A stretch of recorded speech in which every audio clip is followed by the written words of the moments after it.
कृष्णा। प्रिय भक्तजनों, मैं नीलम आप सभी का आपके अपने चैनल प्रभु भक्ति संगीत में हार्दिक स्वागत करती हूँ। भक्तजनों, आज माघ मास के शुक्ल पक्ष की 9वीं तिथि है और आज दिन गुरुवार का है। तो आइए आज हम सबसे पहले श्रवण करेंगे गणेश जी की कथा से। तो बोले गणेश जी महाराज की जय हो।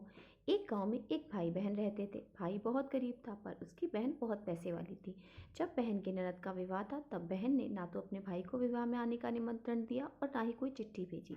भाई को बाहर वालों से पता चला कि उसकी बहन का ननद का विवाह है। भाई ने अपने गांव वालों को बताया।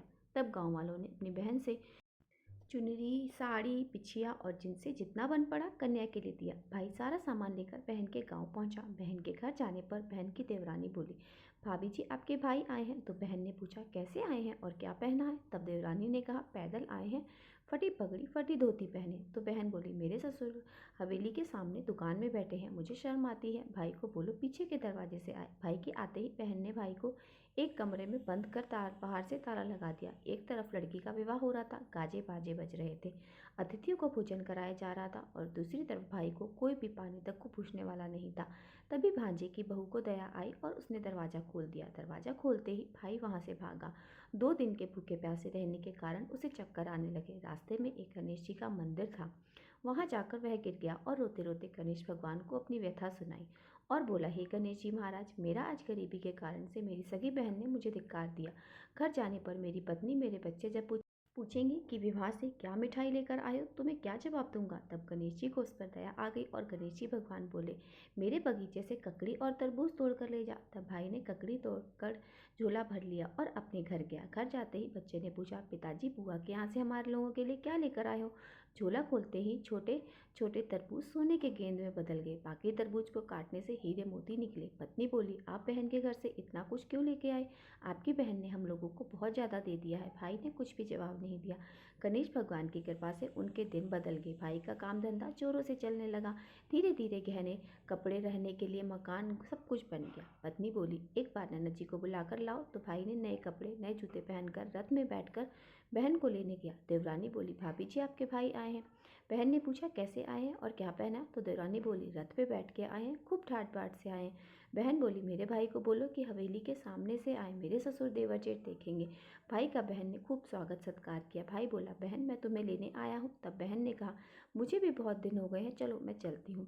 भाई बहन को लेकर अपने घर गया। भाई और उसकी पत्नी ने बहन का खूब आदर सत्कार किया। जो चीज़ें मंगवाई सब बनवा कर दिया। बहन बोली, भाई मुझे एक जूता चाहिए। तब भाई ने मोची को बुलवाया और कहा, मेरी बहन के लिए ऐसी जूती बनवाओ जो मुंह से बोले। भाई ने बहन को बहुत सारा धन देकर विदा किया पर अभी तक तो जूती नहीं आई। बहन रवाना होने लगी तभी मोची जूतियाँ लेकर आया। बहन की जूती पहनते ही जूतियाँ बोली, निर्धन भाई की पैसे वाली बहन, बहन गणेश जी का बगीचा नहीं होता तो आज क्या करती। बहन तब भाई की पत्नी से पूछने लगी, ये कहाँ से आवाज़ आ रही है। तभी भाई ने कहा, सुबह का समय है, कोई जीव जंतु बोल रहे होंगे। भाई ने घोड़े गाड़ी को जल्दी से जाने को कहा। बहन के जाते ही पत्नी जिद करके बैठ गई कि जूतियाँ क्या बोल रही थी। तब पति ने अपनी पूरी बात आप बीती उसे सुना दी। कैसे बहन ने मुझे 2 दिन तक भूखे कमरे में बंद रखा। भांजे की बहू ने दरवाज़ा खोला तब मैं बाहर आया और गणेश जी के शरण में जा पहुंचा। गणेश जी की कृपा से हमारे दिन बदले हैं। उसने अपनी पत्नी को सारी बातें बताई। तब पत्नी बोली, अगर मुझे मालूम होता तो मैं आपकी बहन को कुछ नहीं देती, मेरा दिया हुआ सब कुछ वापस लेकर आओ। तब पति बोला, गणेश भगवान ने हमें सब दिया है, अगर वह मुझे भूखा प्यासा कमरे में बंद करती तो मैं गणेश भगवान के मंदिर में क्यों जाता, मैं गणेश जी को अपना दुखड़ा क्यों सुनाता। तुम अपना मन मैला मत करो और अपने पर तो गणेश जी की कृपा है और जिस चीज़ की कमी है फिर गणेश जी के आगे झुककर प्रणाम करते हैं और जयकारा लगाते हैं। गणेश जी महाराज जैसी कृपा अपने गरीब भाई पर की वैसे सभी भक्तों पर अपनी कृपा बनाए रखना। तो प्रेम से बोले गणेश जी महाराज की जय हो। अब हम सुनते हैं माघ मास के महात्म्य का अगला अध्याय। आज सुनिए माघ मास महात्म्य में आगे की कथा में 68 क्षेत्रों में प्रसिद्ध तीर्थों के बारे में बताने के बाद श्री सूत जी कहते हैं, कुछ समय के बाद चमत्कारपुर में मौद मल्ल वंश में देवरा नाम से प्रसिद्ध एक ब्राह्मण हुए। उनके एक पुत्र उत्पन्न हुआ जिसका नाम कृथ रखा गया। कृथ युवावस्था में पहुंचने पर बड़ा उद्दंड निकला। उसने अपने पुरुषार्थ का सदैव बड़ा गर्व रहता था। एक समय वन में घूमता हुआ श्रावण शुक्ल पंचमी को नाग तीर्थ में गया। वहां उसने नागराज के अत्यंत तेजस्वी पुत्र रुद्रमल को देखा तो अपनी माता के साथ ही वहां आया हुआ था। कृथ ने सांप के उस छोटे से बच्चे को साधारण जल सर्प समझा और उसे डंडे से मार डाला। मारे जाते ही उस समय उस सर्प बालक ने बड़ा दुख प्रकट किया। हाँ माता, हताहत मैं निरपराध मारा गया। सांप के मुख से मनुष्य की तरह ये शब्द सुनकर अपकृत भय से थर्रा उठा और शीघ्र ही डर के मारे घर भाग गया। उसके बाद नाग माता जब जलाशय से बाहर निकली तब उसने तट पर अपने पुत्र को मरा हुआ देखा। लाठी के प्रहार से उस सर्प बालक के सारे अंग फटकर लहूलुहान हो रहे थे। अपने पुत्र की ऐसी दशा देखकर शोक के कारण उसकी माता भी मूर्छित हो गई। फिर सचेत होने पर शोक के कारण उसने बहुत देर तक विलाप किया। उसके बाद नागिन उस मरे हुए पुत्र को लेकर नागराज के पास गई। वे भी अपने पुत्र को मरा हुआ देखकर शोक से व्याकुल हो गए। उस समय नागराज के दुख से दुखी होकर समस्त नाग वहां एकत्रित हो गए। सबने प्राचीन कथाओं और दृष्टांत द्वारा नागराज को समझा बुझाकर शांत किया। उसके बाद उन्होंने पुत्र का दाह संस्कार किया, किंतु जलदान के समय समस्त नागों और सर्पों से कहा कि जब तक मेरे पुत्र का विनाश करने वाले उस दुष्ट पुरुष को स्त्री पुत्र और भृत सहित नष्ट नहीं कर देता, तब तक मैं अपने पुत्र को जलांश नहीं दूंगा। ऐसा कहकर नागराज ने उस पाप आत्मा द्विज की खोज कराई जिसने डंडे से उसके पुत्र का वध किया था। उसके बाद उन्होंने पार्श्ववर्ती नागों से कहा कि मेरे हित से तुम हाटकेश्वर क्षेत्र में जाओ और मेरे पुत्र का नाश करने वाले कृत को स्त्री पुत्र और कुटुंब सहित शीघ्र नष्ट करके समस्त चमत्कार पुत्र को खा जाओ। नागराज की यह आज्ञा पाकर सर्पों ने पहले तो सोते समय देवरा के पुत्र को डसा, फिर उसके समस्त परिवार को काट खाया। उसके बाद अन्याय बाल वृद्ध और कुमारों को भी उन्होंने डस लिया। अब चमत्कारपुर में सांपों के काटने से ब्राह्मणों के घर घर पर दारुण हाहाकार मच गया। कितने ही मनुष्य घर द्वार छोड़कर दूर जंगलों में भाग गए। इस प्रकार चमत्कारपुर को सर्पों ने मनुष्य से सूना कर दिया। तब नागराज शेष ने अपने पुत्र के मारे जाने का दुख छोड़कर अपने पुत्र को जलदान दिया। सांपों का ऐसा उत्पात होने पर उनसे डरे हुए बहुत से ब्राह्मण सब दिशाओं में भाग गए थे। परस्पर मिलकर उस वन में गए जहाँ त्रिजा नामक ब्राह्मण तपस्या करता था। वह भगवान शंकर से वरदान पाकर भी बड़ी भारी तपस्या में ही लीन था। उसने अपनी जन्मभूमि के लोगों को रोते हुए देखकर स्वयं भी दुख का अनुभव किया और उन्हें आश्वासन देते हुए कहने लगे कि हे ब्राह्मणों, आज मैं भगवान शिव से ऐसी प्रार्थना करूंगा जिससे उन दुष्ट चित्त वालों नागों का संहार हो जाए। ऐसा कहकर त्रिजा ने परमेश्वर शिव से प्रार्थना की कि हे देव, इस समय मुझे वरदान दीजिए। तब शिव जी ने प्रकट होकर कहा कि वत्स शीघ्र वरदान मांगो। तब त्रिजा ने कहा, हे भगवान, नागों ने हमारे सब समस्त नगर को निर्जन कर दिया है, अतः मेरी इच्छा है कि मैं उन सब सर्पों का विनाश हो जाए। भगवान शिव बोले, हे ब्राह्मण, मैं तुम्हें एक सिद्ध मंत्र बताऊं जिसके उच्चारण मात्र से सर्पों का विष नष्ट हो जाता है। महाप्रभा, तुम इन संपूर्ण ब्राह्मणों के साथ वहां जाकर उच्च स्वर से सब ओर इस मंत्र को सुनाओ। इस मंत्र को सुनकर जो नीच नाग पाताल लोक में ही नहीं चले जाएंगे, वे विष रहित हो जाएंगे। विप्रवर गर कहते हैं, विष को जहाँ गर नहीं वहाँ नगर नहीं। तुम मेरे प्रसाद से वहाँ नगर नगर का उच्चारण करो, यही वो मंत्र है। इस शब्द को सुनकर जो भी अधम नाग वहाँ ठहरे वे सुखपूर्वक मरने योग्य हो जाएंगे। आज से वह स्थान इस पृथ्वी पर नगर के नाम से विख्यात होगा और तुम्हारी कीर्ति का विस्तार करेगा। दूसरा, कोई भी शुद्ध वंश में उत्पन्न हुआ जो नागर ब्राह्मण नगर में नामक मंत्र से 3 बार जल को अभिमंत्रित करके काल सर्प से डसे हुए और मृत्यु के वश में पड़े हुए मनुष्य के मुख में स्वयं डाल देगा, वह उसे जीवित कर देगा। अन्यत्र रहने वाला भी जो कोई भी मनुष्य सोते समय इस 3 अक्षर वाले मंत्र का सदा स्मरण करेगा, वह सांप के विष से मुक्त रहेगा। अर्जुन और ज्वर संबंधी रोग भी इस मंत्र के प्रभाव से तुरंत नष्ट हो जाएंगे। ऐसा कहकर भगवान शिव अंतर्ध्यान हो गए।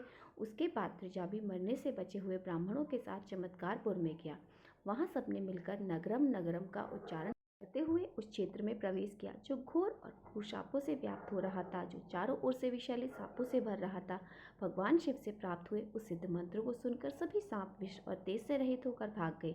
कुछ तो वनों में छिप गए, कुछ पाताल लोक में भाग गए। बचे खुचे सांपों को वहां के ब्राह्मणों ने डंडों से मार डाला। इस प्रकार सभी सांपों को उजाड़ कर पीड़ा रहित ब्राह्मणों ने त्रिजा को आगे रखकर स्थानीय सभी आवश्यक कृत्यों को पूर्ण किया। हे ब्रह्म ऋषियों, इस प्रकार देवादिदेव भगवान शिव की दया से कालांतर में वह नगर फिर से बसा और नगर नाम से प्रसिद्ध हुआ। श्री सूत जी कहते हैं, हे ब्रह्मा ऋषियों, इस प्रकार उस स्थान का उद्धार करके त्रिजा ने वहां देवादिदेव भगवान शिव के लिए एक मंदिर बनवाया और उसमें त्रिजा देवेश्वर नाम से उसकी प्रतिष्ठा की। फिर वे श्रद्धापूर्वक दिन रात भगवान शिव की आराधना में लीन रहकर कुछ समय के बाद शरीर रहित शिवलोक को चला गया। उपमन्यु, क्रोच, क्रोशोर तथा त्रिवाल्या वह भी वहां नहीं आए। शेष गोत्रों के ब्राह्मण जो वहां रह गए थे, अब उनका परिचय देता हूँ।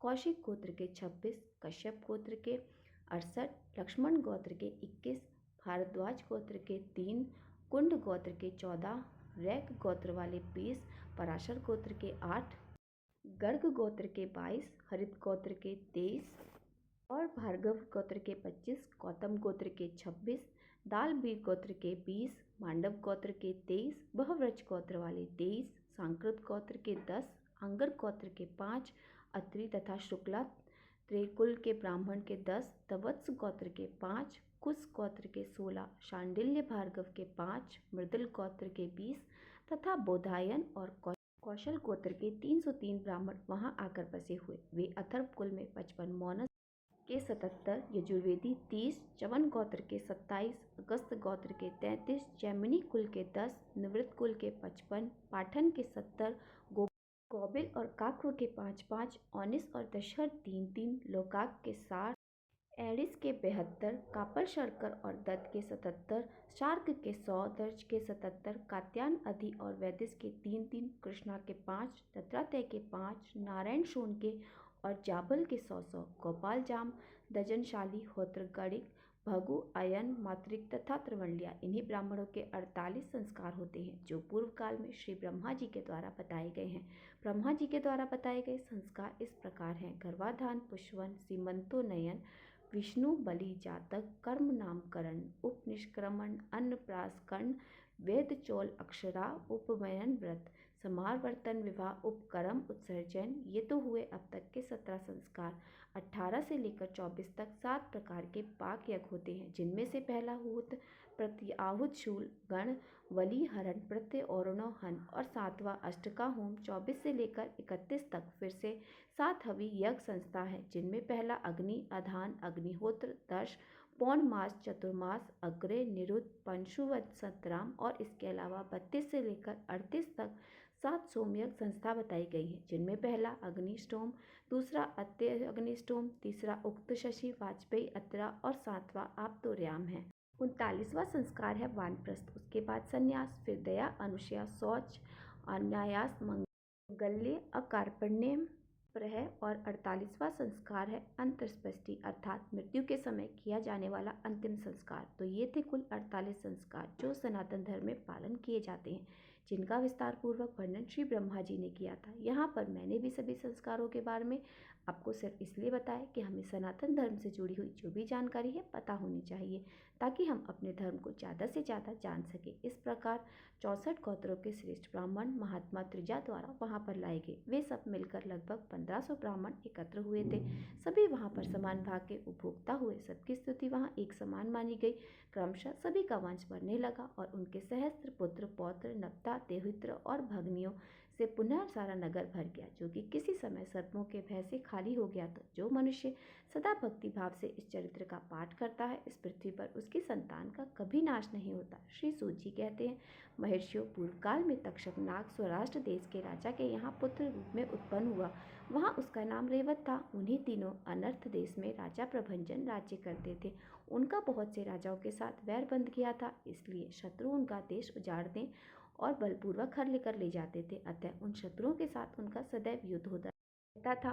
उस समय उनकी धर्म पत्नी प्रियवंदा ने ऋतु स्नान करने के बाद गर्भ धारण किया। उस समय उसके अनुसार कमल के समान नेत्रों वाली एक सुंदर कन्या उनके घर में उत्पन्न हुई, जिसने रात के अंधकार में भी अपनी अंग कांति से सूतिका ग्रह को भी प्रकाशित कर दिया था। राजा प्रभंजन ने पुत्र की तरह अपनी उस कन्या के जन्म का उत्सव मनाया और सब गाने बाजों के साथ मधुर ध्वनि छा रही थी। 13वें दिन राजा ने ब्राह्मणों के आगे कन्या का नामकरण संस्कार किया। उसका नाम क्षेमंकरी हुआ। वो यथा नाम तथा यथा गुण वाली थी। धीरे धीरे जब वो कन्या बड़ी हुई तो वैवाहिक शुभ लग्न में राजा ने स्वराष्ट्र रथनाथ के साथ उसका विवाह कर दिया। दोनों नव दंपति से रेवती नामक वाली कन्या उत्पन्न हुई, जिसका विवाह बलराम रूप में अवतरित हुए नागराज शेष के साथ हुआ था। राजा रेवत और शुमंकरी से क्रमक से प्रौढ़ अवस्था में आ जाने पर भी कोई भी वंश प्रवर्तक पुत्र नहीं हुआ, जिसके कारण उन दोनों के मन में बड़ा भारी दुख था। वे अपना सारा राज्य मंत्रियों को सौंपकर पुत्र के लिए तपस्या करने के उद्देश्य से तपोभूमि में चले गए। वहाँ विंध्याचल पर्वत पर अपने लिए आश्रम बनवाकर दोनों एकाग्रचित्त रहने लगे और कात्यायनी देवी की स्थापना करके उनकी आराधना में लीन हो गए। कात्यायनी देवी वही देवी हैं जिन्होंने कुमार व्रत धारण करके महिषासुर का वध किया था। देवी ने उन दोनों की कठिन तपस्या से प्रसन्न होकर उन्हें वंश को बढ़ाने वाला एक पुत्र प्रदान किया, जो क्षेमजीत के नाम से प्रसिद्ध हुआ। पुत्र पाकर स्वराष्ट्रराज देवत और अपनी राजधानी को लौट आए और उन्होंने बड़े हर्ष के साथ अपने उस पुत्र का लालन पालन किया। क्षेमजीत जब बड़ा हुआ, युवावस्था को प्राप्त हुआ, तब राजा ने अपनी जगह पर उसे राजा बना दिया और स्वयं वे कुश त्याग कर अपनी पत्नी के साथ हाटकेश्वर क्षेत्र में चले गए, जहां उन्होंने भगवान शंकर का मनोहर मंदिर बनवाया और एकाग्रचित होकर विविधेश्वर नाम वाले शिवलिंग की स्थापना की, जो दर्शन मात्र से ही सभी देहधारियों के समस्त पापों का नाश करने वाला है। पूर्व काल में राजा रेवत ने जिन देवी की स्थापना की थी, उन्हीं का हाटकेश्वर क्षेत्र में उनकी धर्मपत्नी ने श्रद्धापूर्वक मंदिर बनवाया और उसमें कात्यायनी देवी की प्रतिष्ठा की। तभी से महिषासुर मर्दनी कात्यायनी देवी वहाँ क्रमक के नाम से पुकारी जाती हैं। जो मनुष्य चैत्र शुक्ल अष्टमी तिथि को उनका दर्शन करता है, उसके सब मनोरथ पूर्ण हो जाते हैं। हरे कृष्णा। आज के अध्याय में बस इतना ही। इसके आगे का वृतांत आप सब अगले अध्याय में जरूर सुनिएगा। और अगर मेरी वीडियो पसंद आई हो तो वीडियो को लाइक और मेरे साथ जुड़े रहने के लिए चैनल को सब्सक्राइब अवश्य कर लीजिए। हरे कृष्णा।